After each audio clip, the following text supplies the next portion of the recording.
ਸਤਨਾਮ ਸ਼੍ਰੀ ਵਾਹਿਗੁਰੂ ਸਾਹਿਬ JIO. ਪਰਮ ਸਨਮਾਨਿਓ ਗੁਰੂ ਰੂ ਗੁਰੂ ਖਾਲਸਾ ਸਾਧ ਸੰਗਤ ਜੀ, ਵਾਹਿਗੁਰੂ ਜੀ ਕਾ ਖਾਲਸਾ, ਵਾਹਿਗੁਰੂ ਜੀ ਕੀ ਫਤਿਹ। ਰਾਗ ਸੋਰਠ। ਬਾਣੀ ਭਗਤ ਰਵਿਦਾਸ ਜੀ ਕੀ। ਇੱਕ ਓंकार सदगुर प्रसाद। जब हम होते तब तू नाही, अब तू ही मैं नाही। अनल अगम जैसे लहर माए, उदद जल केवल जल माही। यह मुख वाक श्री गुरु ग्रंथ साहिब जी दे 657 अंग ते अंकित है। इस दे शुरू विच वस्तु निर्देशक मंगल है। यह शब्द सोरठ रागणी विच भगत रविदास जी का उच्चारण किया होया है। भगती के प्रताप तो खुश होके भगवान भगत रविदास जी नूं दर्शन देण लई प्रतख हो गए। भगत रविदास जी बड़े प्रसन्नचित होए, आनंद विच निमगन हो के प्रेम विच इतने बेवस होए कि भगवान जी के चरण छूहण लई दौड़ के तेजी नाल अगे वध के नमस्कार करन लगे ਤਾਂ ਭਗਵਾਨ ਜੀ ਉਤਨੀ ਤੇਜ਼ੀ ਨਾਲ ਹੀ ਪਿੱਛੇ ਹਟ ਗਏ। ਭਗਤ ਜੀ ਨੂੰ ਚਰਨ ਛੂਹਣ ਨਹੀਂ ਦਿੱਤੇ। ਜਦੋਂ ਭਗਤ ਜੀ ਦੇ ਚਰਨ ਹੱਥ ਨਹੀਂ ਆਏ ਤਾਂ ਹੈਰਾਨ ਪਰੇਸ਼ਾਨ ਹੋ ਕੇ ਪੁੱਛਿਆ ਕਿ ਹੇ ਪ੍ਰਭੂ ਜੀ, ਇਤਨਾ ਇੰਤਜ਼ਾਰ ਕਰਨ ਤੋਂ ਬਾਅਦ ਆਪ ਜੀ ਦੇ ਦਰਸ਼ਨ ਹੋਏ ਹਨ ਤੇ ਆਪ ਜੀ ਨੇ ਮੈਨੂੰ ਚਰਨ ਸਪਰਸ਼ ਨਹੀਂ ਕਰਨ ਦਿੱਤੇ। ਮੇਰਾ ਕਸੂਰ ਕੀ ਹੈ? ਕਿਸ ਗੱਲ ਦੀ ਸਜ਼ਾ ਦੇ ਰਹੇ ਹੋ? ਜਿਤਨੀ ਦੇਰ ਤੁਸੀਂ ਪ੍ਰਤੱਖ ਨਹੀਂ ਸੀ ਹੋਏ ਉਤਨਾ ਚਿਰ ਤੁਹਾਡੀ ਉਡੀਕ ਵਿੱਚ ਸਮਾਂ ਸੌਖਾ ਲੰਘ ਗਿਆ ਸੀ ਕਿ ਭਗਵਾਨ ਜੀ ਆਉਣਗੇ, ਪਰ ਹੁਣ ਇੱਕ ਇੱਕ ਛਿਨ ਵੀ ਮੇਰੇ ਲਈ ਜੁਗਾਂ ਦੇ ਸਮਾਨ ਹੈ ਕਿ ਤੁਸੀਂ ਸਾਹਮਣੇ ਖੜੇ ਹੋ ਪਰ ਮੈਨੂੰ ਚਰਨੀ ਹੱਥ ਨਹੀਂ ਲਾਉਣ ਦਿੰਦੇ। ਚਾਰ ਪਹਿਰ ਚਾਹੋ ਜੁਗੈ ਸਮਾਨੇ।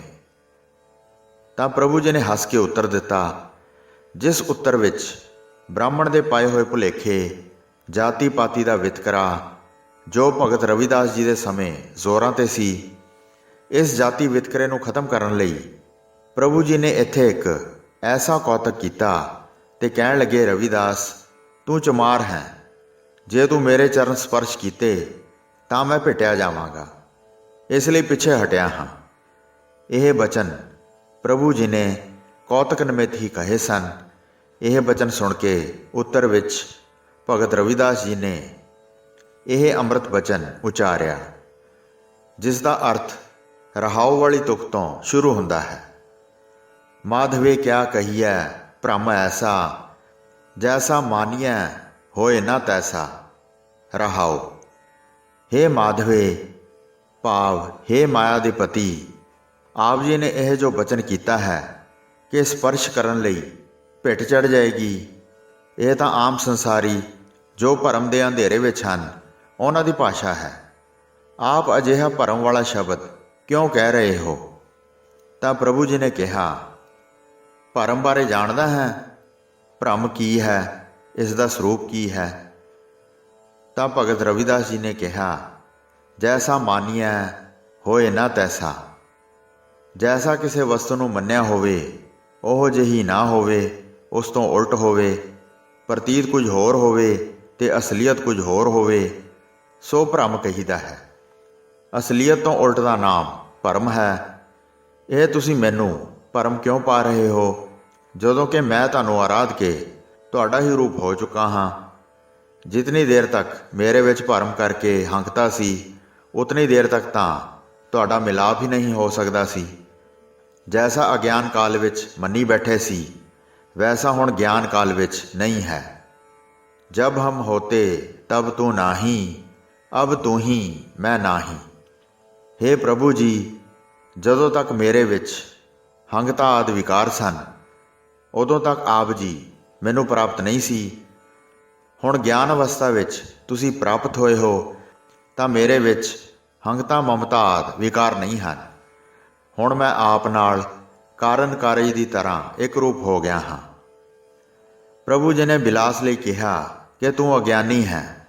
ਤਾਂ ਰਵਿਦਾਸ ਜੀ ਨੇ ਕਿਹਾ ਕਿ ਜੇ ਮੈਂ ਅਗਿਆਨੀ ਹਾਂ ਤਾਂ ਆਪ ਜੀ ਦਾ ਆ ਕੇ ਮਿਲਣਾ ਵਿਅਰਥ ਹੈ। ਜੇ ਆਪ ਜੀ ਮਿਲੇ ਹੋ ਤਾਂ ਆਪ ਜੀ ਦੇ ਐਸੇ ਬਚਨ ਕਹਿਣੇ ਠੀਕ ਨਹੀਂ ਹਨ। ਪ੍ਰਭੂ ਜੀ ਨੇ ਕਿਹਾ, ਫਿਰ ਤੂੰ ਆਪਣੇ ਆਪ ਨੂੰ ਕੀ ਸਮਝਦਾ ਹੈ? ਤਾਂ ਭਗਤ ਜੀ ਕਹਿਣ ਲੱਗੇ, ਜੋ ਆਪ ਦੇ ਗਿਆਨੀ ਭਗਤ ਆਪਣੇ ਆਪ ਨੂੰ ਨਿਸ਼ਚੈ ਕਰਦੇ ਹਨ ਕਿ ਅਸੀਂ ਆਪ ਦੇ ਹੀ ਸਰੂਪ ਹਾਂ, ਉਹੀ ਮੈਂ ਨਿਸ਼ਚੈ ਕਰਦਾ ਹਾਂ। ਹੁਣ ਭਗਤ ਜੀ ਇਸ ਦਾ ਪ੍ਰਮਾਣ ਦਿੰਦੇ ਹਨ। ਅਨਲ ਅਗਮ ਜੈਸੇ ਲਹਿਰ ਮੈਂ, ਉਦਤ ਜਲ ਕੇਵਲ ਜਲ ਮਾਹੀ। ਜਿਸ ਤਰ੍ਹਾਂ ਹਵਾ ਅਗਮ ਗਮਤਾ ਤੋਂ ਰਹਿਤ ਚੱਲ ਕੇ ਭਾਵ ਪਾਉਣ ਦੇ ਅਤਿਅੰਤ ਵੇਗ ਨਾਲ ਚੱਲਣ ਤੋਂ ਸਮੁੰਦਰ ਦੇ ਜਲ ਵਿੱਚ ਲਹਿਰਾਂ ਹੋ ਜਾਂਦੀਆਂ ਹਨ, ਉਹ ਲਹਿਰਾਂ ਦਾ ਜਲ ਕੇਵਲ ਸਮੁੰਦਰ ਦੇ ਜਲ ਦਾ ਹੀ ਸਰੂਪ ਹੁੰਦਾ ਹੈ। ਐਸੇ ਹੀ ਬ੍ਰਹਮ ਰੂਪੀ ਸਮੁੰਦਰ ਵਿੱਚ ਵਾਸ਼ਨਾ ਰੂਪ ਉਪਾਧੀ ਕਰਕੇ ਜੀਵ ਪੁਣਾ ਸੰਸਾਰ ਪੁਣਾ ਰੂਪ ਲਹਿਰਾਂ ਪ੍ਰਤੀਤ ਹੋ ਰਹੀਆਂ ਹਨ, ਪਰ ਦਰਅਸਲ ਉਹ ਸ਼ੁੱਧ ਸਰੂਪ ਬ੍ਰਹਮ ਦਾ ਰੂਪ ਹੀ ਹਨ। ਭਗਤ ਜੀ ਕਹਿੰਦੇ ਹਨ ਕਿ ਹੇ ਪ੍ਰਭੂ ਜੀ, ਭਰਮ ਨੇ ਸਾਡੀ ਐਸੀ ਦਸ਼ਾ ਕਰ ਰੱਖੀ ਸੀ ਕਿ ਤੂੰ ਪ੍ਰਾਪਤ ਹੁੰਦਾ ਹੋਇਆ ਵੀ ਅਪ੍ਰਾਪਤ ਰੂਪ ਸੀ। ਇਸ ਸਿਧਾਂਤ ਨੂੰ ਲੈ ਕੇ ਅਗਲੀ ਪੰਕਤੀ ਵਿੱਚ ਭਗਤ ਰਵਿਦਾਸ ਜੀ ਦ੍ਰਿਸ਼ਟਾਂਤ ਦੇ ਰਹੇ ਹਨ। ਨਰਪਤ ਏਕ ਸਿੰਘਾਸਨ ਸੋਇਆ, ਸੁਪਨੇ ਭਇਆ ਭਿਖਾਰੀ। ਜਿਵੇਂ ਕਿ ਨਰ ਪੁਰਸ਼ਾਂ ਦਾ ਮਾਲਕ ਭਾਵ ਬਾਦਸ਼ਾਹ ਸ਼ੇਰ ਦੀ ਸ਼ਕਲ ਦਾ ਬਣਿਆ ਹੋਇਆ ਆਸਨ ਭਾਵ ਤਖਤ 'ਤੇ ਬੈਠਾ ਹੋਇਆ ਹੀ ਨਿੰਦਰਾ ਨੂੰ ਪ੍ਰਾਪਤ ਹੋ ਗਿਆ ਭਾਵ ਸੌਂ ਗਿਆ। ਸੁੱਤੇ ਨੂੰ ਇੱਕ ਸੁਪਨਾ ਆਇਆ ਜਿਸ ਵਿੱਚ ਉਹ ਭਿਖਾਰੀ ਹੋਇਆ ਪ੍ਰਤੀਤ ਕਰ ਰਿਹਾ ਹੈ। ਅਛਤ ਰਾਜ ਵਿਚਰਤ ਦੁੱਖ ਪਾਇਆ, ਸੋਗਤ ਭਈ ਹਮਾਰੀ। ਜਿਵੇਂ ਉਸਨੇ ਰਾਜ ਦੇ ਹੁੰਦੇ ਹੀ ਰਾਜ ਦੇ ਵਿਛੋੜੇ ਦਾ ਦੁੱਖ ਪਾਇਆ ਸੀ, ਉਹੀ ਹਾਲਤ ਸਾਡੀ ਹੋਈ ਹੈ। ਅਰਥਾਤ ਅਸੀਂ ਕਦੇ ਵੀ ਤੁਹਾਥੋਂ ਵੱਖਰੇ ਨਹੀਂ ਹਾਂ, ਪਰ ਭਰਮ ਕਰਕੇ ਵਿਛੜੇ ਹੋਏ ਦੁੱਖ ਪਾ ਰਹੇ ਹਾਂ। ਇੱਕ ਅਜਿਹਾ ਬਾਦਸ਼ਾਹ ਸੀ ਜਿਸ ਦਾ ਪ੍ਰਤਾਪ ਇੰਦਰ ਦੇ ਸਮਾਨ ਛਾਇਆ ਹੋਇਆ ਸੀ। ਵੱਡੇ ਵੱਡੇ ਸੂਰਮੇ ਚਾਰੇ ਪਾਸੇ ਖੜੇ ਰਹਿੰਦੇ ਸਨ, ਆਪਣੇ ਆਪਣੇ ਹਥਿਆਰ ਲੈ ਕੇ ਦੁਆਰੇ 'ਤੇ ਤਿਆਰ ਬਰ ਤਿਆਰ ਰਹਿੰਦੇ ਸਨ। ਕਿਰਪਾਨਾਂ ਮਿਆਨਾਂ ਤੋਂ ਬਾਹਰ ਕੱਢ ਕੇ ਪਹਿਰਾ ਦੇ ਰਹੇ ਸਨ। ਉੱਚੀ ਅਟਾਰੀ ਵਿੱਚ ਫੁੱਲਾਂ ਦੀ ਸੇਜਾਂ 'ਤੇ ਬਾਦਸ਼ਾਹ ਸੁੱਤਾ ਪਿਆ ਸੀ, ਜਿੱਥੇ ਕੋਈ ਪੰਛੀ ਵੀ ਨਹੀਂ ਪਹੁੰਚ ਸਕਦਾ ਸੀ। ਮਨੁੱਖ ਦੀ ਤਾਂ ਕੀ ਗੱਲ ਹੈ। ਉੱਥੇ ਬਾਦਸ਼ਾਹ ਨੇ ਇੱਕ ਐਸਾ ਸੁਪਨਾ ਦੇਖਿਆ ਕਿ ਮੇਰਾ ਪੈਰ ਇੱਕ ਗਿੱਦੜੀ ਨੇ ਪਕੜ ਲਿਆ ਹੈ, ਤੇ ਬਾਦਸ਼ਾਹ ਨੇ ਆਪਣੇ ਪੈਰ ਨੂੰ ਗਿੱਦੜੀ ਤੋਂ ਛੁਡਾਉਣਾ ਚਾਹਿਆ, ਪਰ ਗਿੱਦੜੀ ਨੇ ਛੱਡਿਆ ਨਹੀਂ। ਰਾਜ ਨੇ ਖੜੇ ਹੋ ਕੇ ਪੁਕਾਰ ਕੀਤੀ ਕਿ ਕੋਈ ਐਸਾ ਹੈ ਜੋ ਗਿੱਦੜੀ ਨੂੰ ਮਾਰੇ। ਜੋ ਸੂਰਮੇ ਦੁਆਰੇ 'ਤੇ ਖੜੇ ਸਨ, ਉਹਨਾਂ ਵਿੱਚੋਂ ਕਿਸੇ ਨੇ ਵੀ ਮਦਦ ਨਹੀਂ ਕੀਤੀ। ਤਾਂ ਬਾਦਸ਼ਾਹ ਨੇ ਆਪਣੇ ਹੱਥ ਵਿੱਚ ਡੰਡਾ ਲੈ ਕੇ ਆਪ ਹੀ ਗਿੱਦੜੀ ਦੇ ਸਿਰ ਵਿੱਚ ਮਾਰਿਆ। ਡੰਡਾ ਲੱਗਦੇ ਹੀ ਗਿੱਦੜੀ ਮ੍ਰਿਤਿੂ ਨੂੰ ਪ੍ਰਾਪਤ ਹੋ ਗਈ। ਤਾਂ ਪੈਰ ਦੀ ਨਸ ਵਿੱਚੋਂ ਦੰਦ ਨਿਕਲੇ।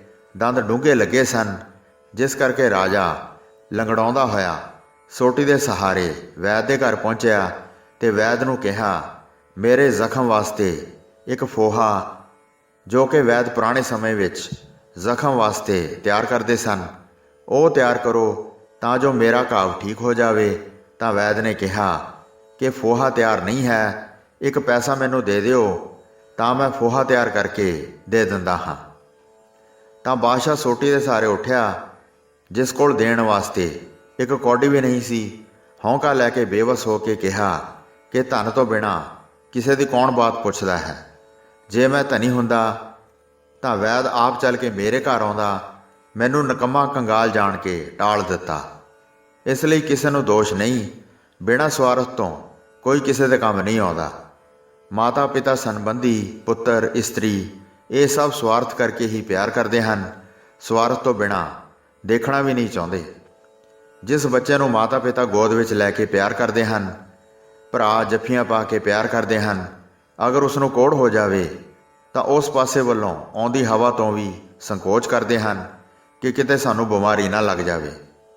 ਐਸੇ ਜਗ ਸਵਾਰਥ ਕੋ ਸਾਰੋ, ਬਿਨ ਸਵਾਰਥ ਕੋ ਕਾ ਕੋ ਪਿਆਰੋ। ਇਉਂ ਚਿੰਤਾ ਤੁਰ ਹੋਏ ਨੂੰ ਮੁਨੀਵਰ ਦਾ ਦਰਸ਼ਨ ਹੋਇਆ, ਜਿਸ ਨੇ ਇਸ 'ਤੇ ਤਰਸ ਕਰਕੇ ਇੱਕ ਬੂਟੀ ਨਾਲ ਘਾਵ ਦਾ ਦੁੱਖ ਮੇਟ ਦਿੱਤਾ। ਜਦੋਂ ਨਿੰਦਰਾ ਤੋਂ ਜਾਗਿਆ ਤਾਂ ਨਾ ਘਾਵ ਦਾ ਦਰਦ ਨਾ ਮੁਨੀ ਕੁਝ ਵੀ ਨਹੀਂ ਸੀ। ਇਸ ਦਾ ਅੰਤਰੀ ਭਾਵ ਇਹ ਹੈ ਕਿ ਇਸੇ ਤਰ੍ਹਾਂ ਜੀਵ ਰੂਪ ਬਾਦਸ਼ਾਹ ਅੰਤਿਸ਼ਕਰਨ ਰੂਪ ਸਿੰਘਾਸਨ 'ਤੇ ਅਵਿਦਿਆ ਰੂਪ ਨੀਂਦ ਵਿੱਚ ਸੁੱਤਾ ਹੋਇਆ ਸੰਸਾਰ ਸੁਪਨਾ ਵੇਖ ਰਿਹਾ ਹੈ, ਬਾਦਸ਼ਾਹ ਤੋਂ ਭਿਖਾਰੀ ਬਣਨ ਦੀ ਨਿਆਈ ਬ੍ਰਹਮ ਸਰੂਪ ਹੁੰਦਿਆਂ ਵੀ ਆਪਣੇ ਆਪ ਨੂੰ ਕਰਤਾ ਭੋਗਤਾ ਜੰਮਣ ਮਰਨ ਵਾਲਾ ਜੀਵ ਮੰਨੀ ਬੈਠਾ ਹੈ। ਸਰੂਪ ਰਾਜ ਦੇ ਹੁੰਦਿਆਂ ਵੀ ਜੀਵ ਉਸ ਤੋਂ ਵਿਛੜ ਕੇ ਦੁੱਖ ਪਾ ਰਿਹਾ ਹੈ। ਹੇ ਪ੍ਰਭੂ ਜੀ, ਇਸ ਤਰ੍ਹਾਂ ਦੀ ਹਾਲਤ ਸਾਡੀ ਹੋ ਰਹੀ ਹੈ। ਰਾਜ ਭੁਯੰਗ ਪ੍ਰਸੰਗ ਜੈਸੇ ਹਹੇ ਅਬ ਕਛ ਮਰਮ ਜਨਾਇਆ। ਜਿਸ ਪ੍ਰਕਾਰ ਰੱਸੀ ਤੇ ਸੱਪ ਦੀ ਵਾਰਤਾ ਕਹੀ ਜਾਂਦੀ ਹੈ, ਸਮਾਨ ਅੰਧਕਾਰ ਵਿੱਚ ਰੱਸੀ ਵਿੱਚ ਸੱਪ ਦਾ ਭਰਮ ਪੈ ਜਾਂਦਾ ਹੈ। ਸਮਾਨ ਅੰਧਕਾਰ ਉਸ ਨੂੰ ਕਹਿੰਦੇ ਹਨ ਜਦੋਂ ਨਾ ਪੂਰਾ ਚਾਨਣਾ ਹੋਵੇ ਨਾ ਪੂਰਾ ਅੰਧੇਰਾ, ਕਿਉਂਕਿ ਪੂਰੇ ਅੰਧਕਾਰ ਵਿੱਚ ਕੁਝ ਵੀ ਨਹੀਂ ਦਿਸਦਾ ਤੇ ਪੂਰੇ ਚਾਨਣ ਵਿੱਚ ਰੱਸੀ ਦਾ ਅਸਲੀ ਸਰੂਪ ਦਿਸਦਾ ਹੈ। ਇਸੇ ਤਰ੍ਹਾਂ ਰੱਸੀ ਦੀ ਨਿਆਈ ਬ੍ਰਹਮ ਦੇ ਵਿੱਚ ਅਗਿਆਨ ਅਵਿਦਿਆ ਦੇ ਅੰਧਕਾਰ ਕਾਰਨ ਮਿਥਿਆ ਜਗਤ ਸੱਚੇ ਸੱਪ ਦੀ ਨਿਆਈ ਪ੍ਰਤੀਤ ਹੋ ਰਿਹਾ ਹੈ। ਜਿਵੇਂ ਰੱਸੀ ਦਾ ਗਿਆਨ ਹੋਣ ਤੋਂ ਸੱਪ ਦਾ ਨਾਸ਼ ਹੋ ਜਾਂਦਾ ਹੈ, ਇਸੇ ਤਰ੍ਹਾਂ ਬ੍ਰਹਮ ਦਾ ਗਿਆਨ ਹੋਣ ਤੋਂ ਸੰਸਾਰ ਦਾ ਨਾਸ਼ ਹੋ ਜਾਂਦਾ ਹੈ। ਇਸ ਲਈ ਭਗਤ ਜੀ ਇੱਥੇ ਕਹਿੰਦੇ ਹਨ ਕਿ ਹੁਣ ਇਸ ਭਰਮ ਦੀ ਨਿਵਰਤੀ ਦਾ ਭੇਦ ਗੁਰੂ ਨੇ ਜਣਾਉਣਾ ਕੀਤਾ ਹੈ। ਹੁਣ ਆਪ ਜੀ ਮੈਨੂੰ ਕਿਉਂ ਭਰਮਾਉਂਦੇ ਹੋ? ਅਨੇਕ ਕਟਕ ਜੈਸੇ ਭੂਲ ਪਰੇ ਅਬ ਕਹਤੇ ਕਹਿ ਨਾ ਆਇਆ। ਜਿਸ ਪ੍ਰਕਾਰ ਸੋਨੇ ਦੇ ਕੜੇ ਤੇ ਹੋਰ ਅਨੇਕਾਂ ਪ੍ਰਕਾਰ ਦੇ ਗਹਿਣੇ ਛਾਪ ਛੱਲੇ ਆਦਿ ਵੇਖ ਕੇ ਮਨੁੱਖ ਭੁੱਲ ਜਾਂਦਾ ਹੈ ਤੇ ਅਸਲੀ ਸੋਨੇ ਨੂੰ ਭੁੱਲ ਕੇ ਗਹਿਣਿਆਂ ਦੇ ਨਾਮ ਲੈਣਾ ਆਰੰਭ ਕਰ ਦਿੰਦਾ ਹੈ। ਪਰ ਜਿਸ ਵੇਲੇ ਸੁਨਿਆਰਾ ਗਹਿਣਿਆਂ ਨੂੰ ਕੋਠਾਲੀ ਵਿੱਚ ਪਾ ਕੇ ਢਾਲ ਦੇਵੇ, ਉਸ ਵੇਲੇ ਕਹੀਏ ਕਿ ਇਹ ਸੋਨਾ ਨਹੀਂ ਹੈ, ਤਾਂ ਇਹ ਬਚਨ ਮਿਥਿਆ ਸਿੱਧ ਹੋਵੇਗਾ। ਇਸ ਪ੍ਰਕਾਰ ਭਗਤੀ ਰੂਪ ਕੋਠਾਲੀ ਵਿੱਚ ਪਾ ਕੇ ਜਪ ਤਪ ਰੂਪ ਸੇਕ ਦੇ ਕੇ ਦੇਹ ਅਧਿਆਸ ਨੂੰ ਗਾਲਿਆ ਜਾਵੇ, ਫਿਰ ਬ੍ਰਹਮ ਤੋਂ ਵੱਖਰਾ ਹੋਰ ਕੋਈ ਬਚਨ ਕਹਿਣੇ ਵਿੱਚ ਨਹੀਂ ਆਉਂਦਾ। ਸਰਬੇ ਏਕ ਅਨੇਕੈ ਸੁਆਮੀ ਸਭ ਕਟ ਭੋਗਵੈ ਸੋਈ। ਹੇ ਪਰਮੇਸ਼ਰ, ਸਾਰੇ ਸੰਸਾਰ ਵਿੱਚ ਕੇਵਲ ਇੱਕ ਆਪ ਹੀ ਹੋ, ਇੱਕ ਤੋਂ ਅਨੇਕ ਰੂਪ ਹੋ ਕੇ ਸਾਰੀਆਂ ਘਟਾਂ ਵਿੱਚ ਪਦਾਰਥਾਂ ਨੂੰ ਭੋਗ ਰਹੇ ਹੋ। ਕਹੇ ਰਵਿਦਾਸ ਹਾਥ ਪੈ ਨੇਰੈ ਸਹਜੇ ਹੋਏ ਸੋ ਹੋਈ।